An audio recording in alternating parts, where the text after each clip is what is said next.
A prison gang accused of using cabbage to kill innocent people. You won't believe the deadly deeds the Ghostface gangsters are accused of doing from behind bars.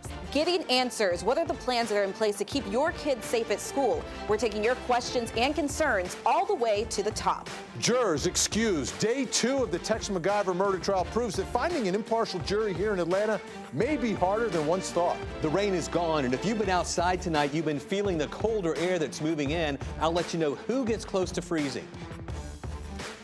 And tonight, the safety of our neighborhoods and the safety of our schools, the top stories on the late feed. Let's start at home, where a notorious prison gang is now expanding its operations throughout North Georgia neighborhoods where you would not expect. And tonight, a major announcement by law enforcement which may make things safer. 23 members of the Ghostface gangsters are indicted. This is a gang so dangerous, they not only shoot innocent civilians, but they go after the very officers who try to protect us. And this is happening in the most unsuspecting communities. 11 Live's Faith Abube joins us now live in Cobb County, where police made that announcement today. Faith, why did the police choose Cobb County? Well, Vinny, the violent gang accused of using holdout cabbage to kill innocent people, to facilitate the deaths of innocent people and law enforcement officers started right here at the Cobb County Jail. And tonight, federal officials tell us that some of the major players have now been caught. We will not stand back and let rates of violent crime and drug addiction rise. Before sunrise Tuesday, one by one, officers rounded them up. This is Jeffrey Barassa. This is Joseph Props, David Powell. These are the nearly 24 alleged members of the deadly Ghostface gangsters, now under close watch by federal authorities. Some don't look like gang members, some do. Represent a significant blow to the violence plaguing too many communities throughout Georgia.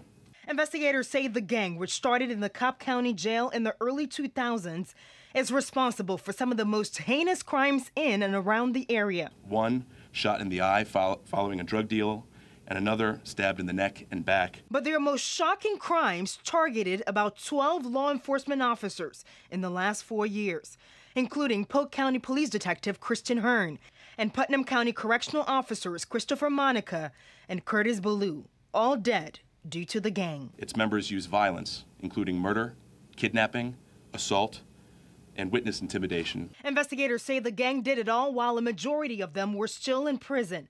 How? Using holdout cabbages to smuggle drugs and cell phones to members, and then using the contraband to run a sophisticated criminal enterprise from behind bars. The public should understand that even though they primarily have been operating inside of a prison, their violent and murderous criminal enterprise also operate in our neighborhoods.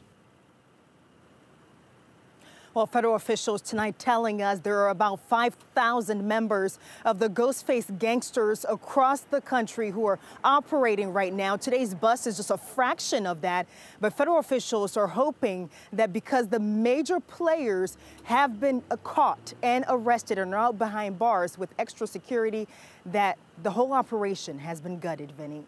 All right, Faith, you mentioned 20 to 23 busted were already behind bars. So what's the real significance of today's announcement? So many of the people who are already behind bars were in the general prison population, where they still found ways to operate behind bars. Well, today's bust means they've now been identified and they now are turned over into federal custody, which means more security, more eyes on them, and hopefully they won't be able to operate any longer behind bars. All right, thanks so much, Faith. Educators reaching out to the community, try to figure out the best way to keep our kids safe at school. Now, we've been hearing your questions and your concerns since the shooting in Parkland, Florida, and tonight, Natisha Lance went to get some answers as Fulton County started their conversation with the community.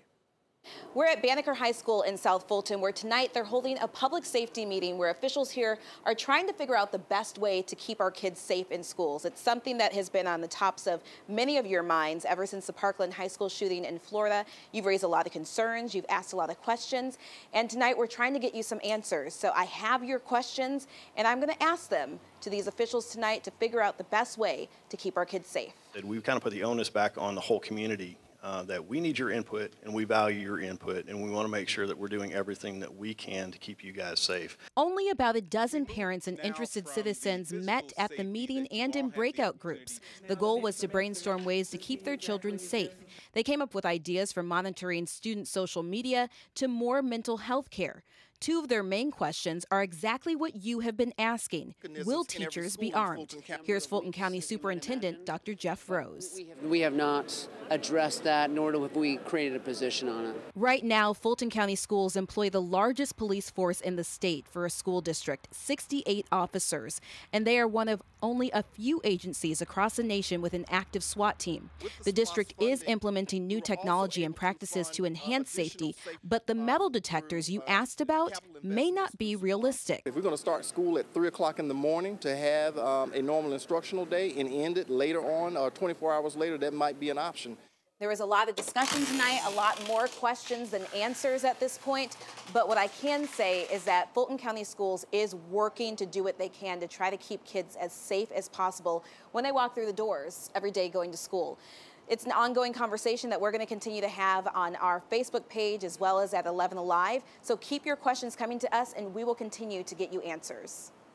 All right, thanks, Natisha. Now, the number of school threats have spiked in recent weeks and it's putting a strain on local agencies. Well, now one Florida sheriff says he's literally going to make students pay if they make a threat. Act like a knucklehead, you're going to be a knucklehead in handcuffs. That's Volusia County Sheriff Mike Chitwood. He says any student who makes a threat against a school in his county will be on the hook to pay for the cost of their response. The starting price is a little more than $1,000, and that's on top of any criminal charges or penalties. He says it doesn't matter if the threat turns out to be a hoax, the students or their parents will pay that bill. That last part has people talking. Should parents get fined if their child makes a threat at school? Right now, most of you are saying yes. Go to 11alive.com/vote and let us know what you think. Should parents pay if their child makes a threat? Thousands have been talking about this ever since, Parkland. Well, today, a new voice added to that conversation. It would be nice if the government gave the law enforcement guys more money, so you can put more guys around these schools. That is Basketball Hall of Famer Shaquille O'Neal. Shaq took a break from his birthday celebration to throw his support behind local law enforcement. O'Neal was sworn in as a Jonesboro Sheriff's deputy last year and told us he is planning to run for sheriff of Henry County in 2020. Natisha Lance back with us in studio with a look at our other big stories in the speed feed. Natisha. Vinny, Atlanta police tell us they are upping the reward amount for information about the disappearance of a CDC scientist. It's now up to $15,000. It's been 3 weeks and 1 day since 35-year-old Timothy Cunningham was last seen. Police say he left work early on February 12th, claiming he wasn't feeling well. His family says a few days before that, he learned he wasn't being promoted. Atlanta police say they haven't ruled out foul play. An Atlanta police officer finds himself on the other side of the law. Jason Ricketts was arrested in DeKalb County and charged with harassing communication. His ex-girlfriend says Ricketts sent harassing text and in a voicemail threatened to kidnap her. President Trump's chief economic advisor is the latest top official to leave the administration. Gary Kahn resigned today after a dispute with the president over tariffs on imported steel and aluminum. But his impact in the position will be felt this time next year. Kahn played a key role in drafting and passing the tax reform bill. And some answers just lead to more questions about a body found in the Yellow River in Newton County over the weekend. Today, the sheriff told us it's the body of a younger girl, 12 to 17 years old, African-American or biracial.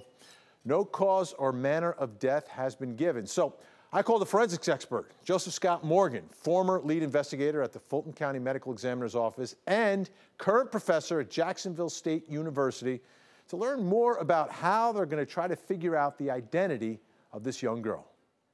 The first stop along this continuum, if there's no appreciable fingerprints that are left behind, which I'm assuming that they're not because they really can't narrow this thing down age-wise, and they're going to take a look at the teeth and see if there's any kind of restorative work. Teeth out of all other elements of the body, last longer and are more enduring than any other element of the body. And one thing to remember, upstream from where she was found, 6 counties, population 1.7 million people. Vin, this is one of the most, in the upper regions of this river, this is one of the most densely populated areas of the greater metro Atlanta area. We're way downriver now. We're in Newton County at this point. There is no telling where she could have entered the water so far back upstream. That's why it's going to be really key to get multi-jurisdictional involvement in this. This child, this person, is missed by someone. Even if it's not their immediate, say, mom and dad, someone in the community is missing her. We're only 2 days into jury selection, but could the Tex MacGyver trial be moved out of Fulton County? And if so, what are the consequences for this high-profile murder case? My legal dream team weighs in next. Music fans are mad about the Migos, but some folks just plain mad. Why the Atlanta-based rap group is now the subject of a pair of lawsuits. I'm meteorologist Chris Holcomb. The 11 Alive Storm Tracker is analyzing the latest computer model data that is just in, pinpointing which areas could hit freezing this week. Hey guys, John Oliver is my guest tonight. Plus, we have Lucy Hale, music from Marshmallow, and Anne Marie. It's a great show. Stay tuned.